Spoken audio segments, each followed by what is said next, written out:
Salut à tous, rc.com 83 de retour sur le crawler. On va revenir sur la discipline où je m'y connais un petit peu plus, on va dire, ce que je peux faire un petit peu. Donc, on va faire deux petits unboxings de deux crawlers 1/10. Bon, on va commencer par celui-là. Ça, c'est du 1/16. C'est un kit aussi, donc il n'a pas encore été présenté. Je vous ai pas montré le montage du kit, puisque bon, je vois pas encore l'intérêt de faire ça en vidéo, à part vous ennuyer plus qu'autre chose. Mais bon, je ferai une petite présentation de ce petit WPL donc arrive en kit, version métal, poids en métal, transmission métal, un beau petit jouet, une belle petite carrosserie. Mais avant ça, on va attaquer un autre crawler en métal, en 1/10, en kit. Alors, j'ai pas encore de marque réellement, mais ce que je sais, c'est qu'il est dans ce petit carton.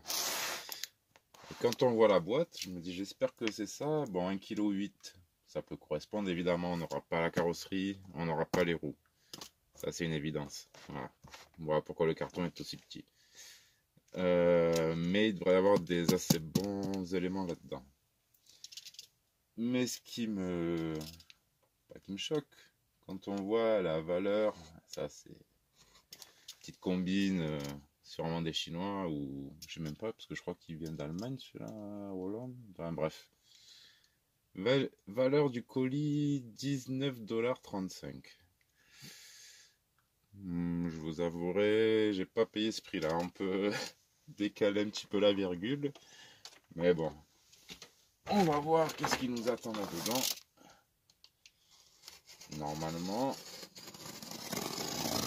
ça devrait être plutôt sympa. Alors, pareil, je vous ferai pas le montage en vidéo. Je vous fais juste une petite présentation de qu'est-ce qu'on reçoit dans ce kit. On trouve en vente en Chine. Qui nous promet un crawler tout métal. Donc, des amortisseurs classiques qu'on retrouve sur AliExpress avec la vis de purge qui m'ont l'air un peu plus souples. C'est un peu bloqué au début. Bon, il y a les vis. Qu'est-ce que c'est? Des manchons. Bon, ils sont déjà tout montés. Il n'y a plus qu'à les remplir d'huile. Ça sera par la suite. Ensuite, châssis par lui-même. Châssis type axial, type Traxxas. Châssis en C, 2 longerons. Alors par contre, si je vois bien, bon, je verrai sûrement pas. Je vais pas l'ouvrir de suite, hein, histoire de pas m'emmêler les pinceaux. Bon, même s'il n'y a pas beaucoup de pièces, même pas vraiment un kit, c'est un pré-kit. On voit déjà une petite usure du châssis. Il manque un peu de peinture par-ci par-là. Ouais, même pas mal. Bon, c'est pas bien méchant. Mais disons, voilà, autant prendre un châssis carbone et on n'aurait pas ce genre de problème.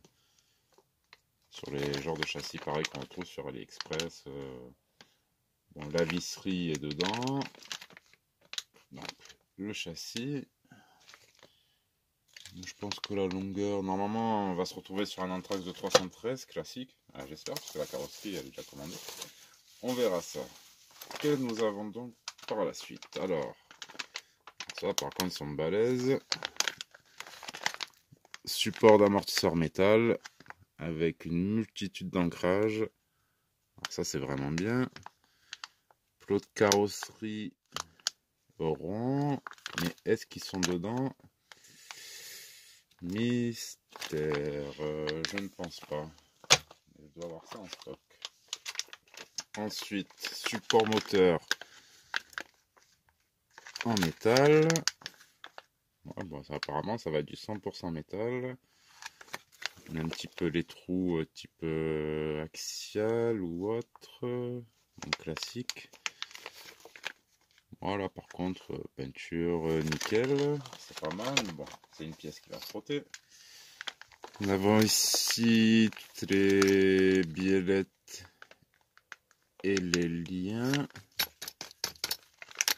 C'est bien du métal.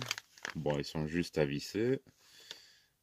Les embouts en métal aussi, tout en métal noir, donc pas mal du tout. Le support de batterie. Alors là, je pense que c'est en carbone avec des butins en alu, les sangles. Donc de quoi prendre de grosses batteries, hein, plus ou moins. 2-3S, genre de bac qui peut accueillir pratiquement tout ce qu'on veut. Bon, en crawler, hein, évidemment. Ici, qu'est-ce que nous avons? Bon, encore des pièces métal. Ça, c'est les écarteurs de châssis. Ou le support de boîte de réception. Ça, je ne sais pas, on verra par la suite. Des vis en métal. Une boîte de réception. Alors là, on est sur du plastique. Ouais. Il nous faut un châssis tout métal avec une boîte plastique. Bon, ce qui n'est peut-être pas plus mal. Mais ce qui est un peu énorme. On peut s'en servir aussi de contrepoids. On la remplit et ça nous fait un bon contrepoids à l'avant. Mais sinon, pour la réception, c'est 100 fois trop. Je ne sais pas si elle sera étanche. Je vous tiendrai au courant une fois que le kit sera monté. Donc le support de pare-choc avant en métal, sacrément balèze, qui peut servir de support de cerveau aussi. Alors il y a d'autres ancrages, sûrement pour une panarde et pour je ne sais quoi. Donc on peut placer le cerveau sur le châssis ou directement sur le pont. Donc voilà, ça laisse le choix. Je pense que je vais opter pour mettre directement sur le pont. Un peu plus efficace, un peu plus précis. Donc là, support de pare-choc arrière. Mais est-ce qu'il est en métal? On dirait du plastique. On va juste ouvrir un peu lui. La boîte de réception, je veux bien.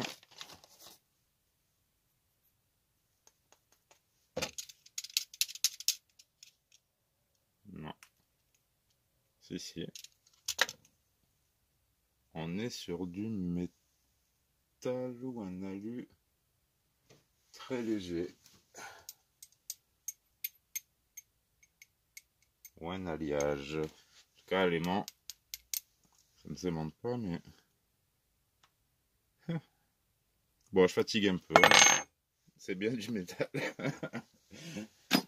Il est je sais pas quelle heure, je suis un peu fatigué, j'ouvre ça parce que avant de dormir je vais savoir ce que j'avais reçu. On va pas commencer à perdre des vis.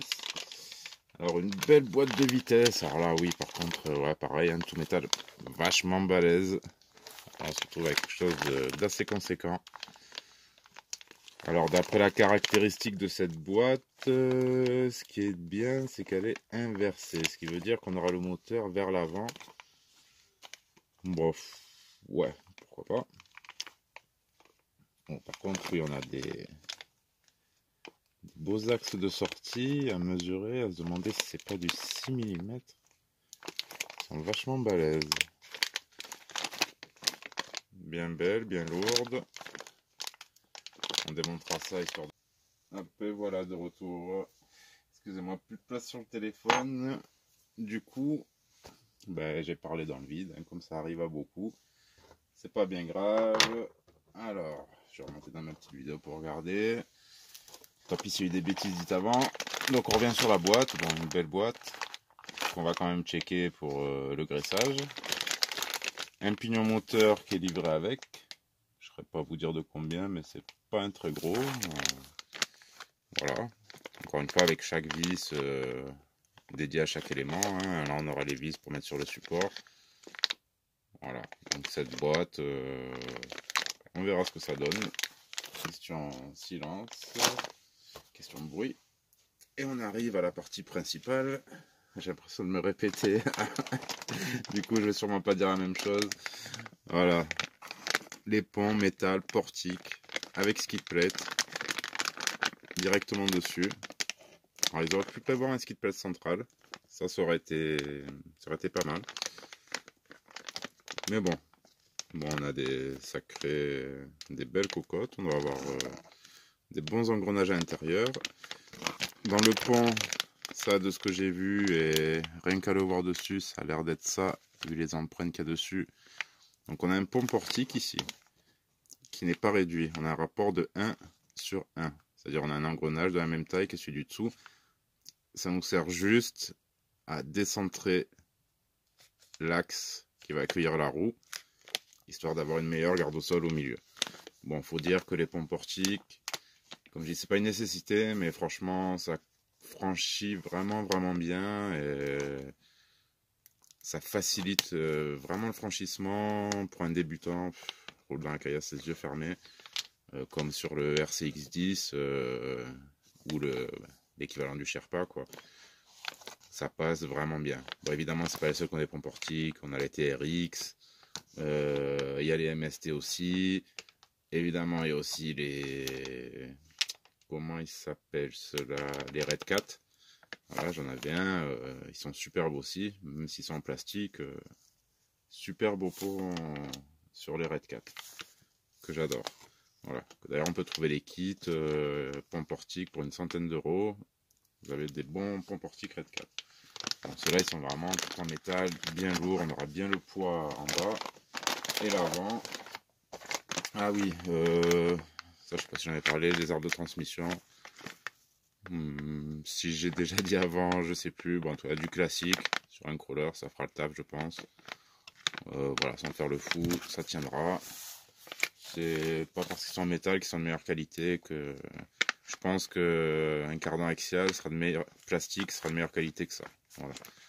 Mais bon, je pense pas que ça se cassera. Hein. Ça va très bien tenir. Et le pont avant portique avec le support de cerveau en métal, en carbone. Donc, moi, je pense le mettre là-dessus. C'est plus facile à régler. On a, je trouve plus de précision. Et c'est plus facile d'avoir un meilleur angle de braquage. Hein. Voilà, donc on a déjà la corne alu dessus. Voilà.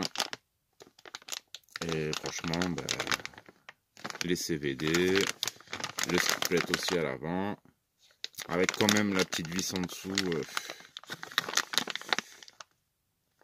voilà, qui dépasse. Ils auraient pu mettre une tête plate ou fraiser un petit peu le tout.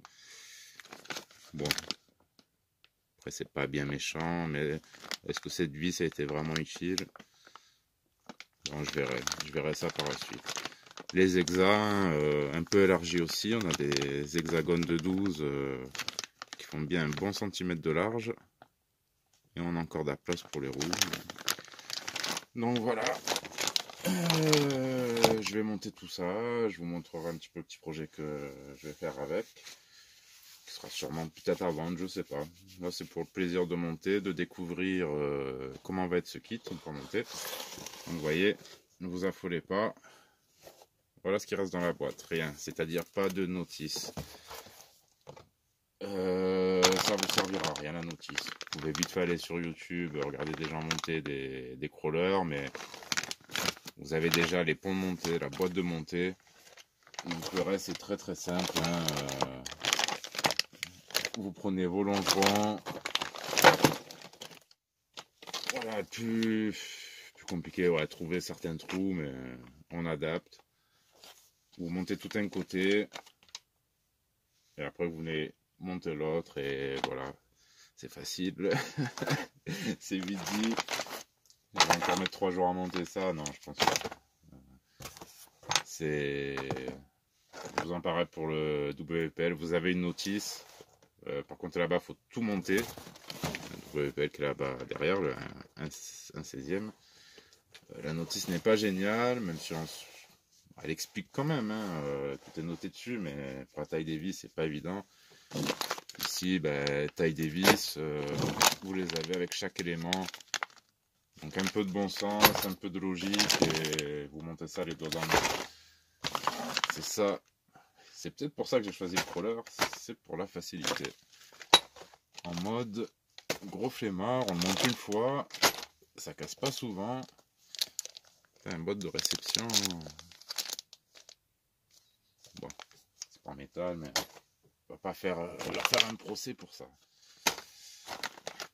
Donc voilà, je vous dis, c'est vraiment pas compliqué. Très très simple. Donc voilà, un crawler indice qui tient là-dedans. Donc à la prochaine pour un unboxing cette fois-ci d'un RTR. Mais un classique, vous verrez, mais il fallait que j'en parle.